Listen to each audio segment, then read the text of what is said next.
A very pleasant. Today, I, Richa Parekh from St. Thomas High School, Mahua, am here to further continue with the subject of social science for the students of class 8. My dear students, during the previous lecture, we saw that how the codes at various levels are connected with one another.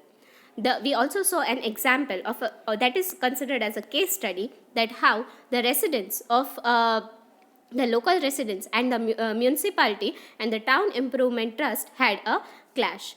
And this was how that when the municipality and the town improvement trust failed to execute their duty of maintaining cleanliness.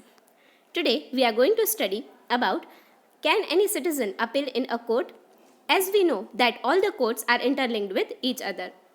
First comes Taluka Court, then District Court, High Court, and at last it is a Supreme Court. So a person can appeal in a Supreme Court, yes or no? The answer is definitely yes. But when it comes to the legal procedures, that how if we study, then yes, it is possible that a person, his or her fundamental rights, when they are breached, they can directly appeal in the higher courts. Today we are going to see that is it really possible in the reality? Is that possible or not? Let's see, can any citizens appeal in a court?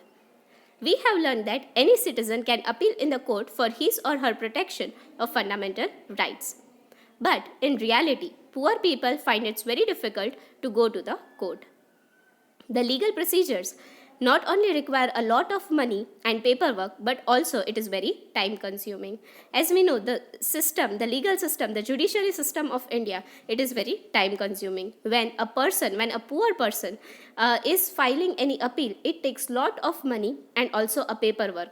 As well as the time of these procedures, it is so long that many a times it may happen a person may even die before he gets the justice.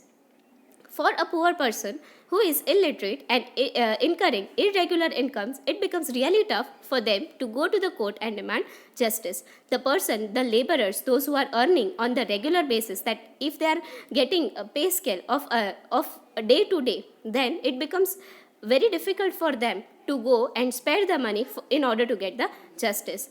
As well as, on the other hand, if we see that the upper class or the rich people, those who are in the society, can get a proper justice as they have lot of money and they can spare time for this.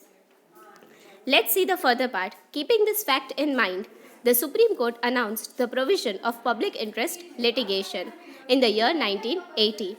So public interest litigation, a person or a group of persons on behalf of any deprived classes, those people can appeal in the court so that it becomes easy for them to get justice. So in order to give justice, Supreme Court has provided this provision so that the person can get justice to the maximum level. With this, the Supreme Court has made an effort that maximum people can reach up to the court for justice. Any individual or institution can file a case on behalf of a person from the deprived classes.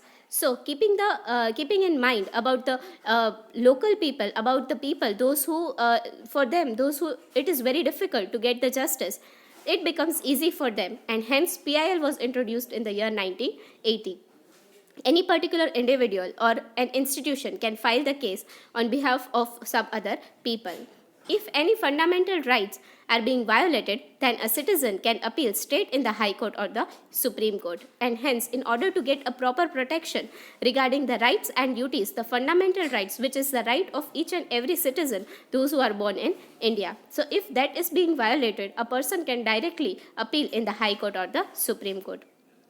After 1980, PIL was used to bring justice to many deprived sections of the society, and hence with the introduction of PIL, it became easy for most of the deprived sections, we can say the backward sections of the society, in order to get the justice. For example, PIL was filed to free the laborers from inhuman labor or to release the prisoners from the jail in Bihar after their term of punishment was over. So it was happening in various parts of Bihar that even the prisoners, those whose term of punishment was ended or was over, they were also kept in jail, and hence PIL was used in order to free those laborers. and the work which was very inhuman to the laborers, it was also used to free those laborers. If Supreme Court finds any PIL regarding fundamental rights or its implementation inappropriate, then the court may punish the person, group of person or institution. So if any institution or any person or a group of person is filing a false PIL, then Supreme Court is liable to punish that person or the institution. Dear students, here we are at the end of today's video. In the very next class, we are going to start with the revision of Unit Test 1, in which the chapter number 1 and chapter number 2 is to be included. So till then, start studying for your unit test. Stay at your home and stay safe. Thank you and have a nice day.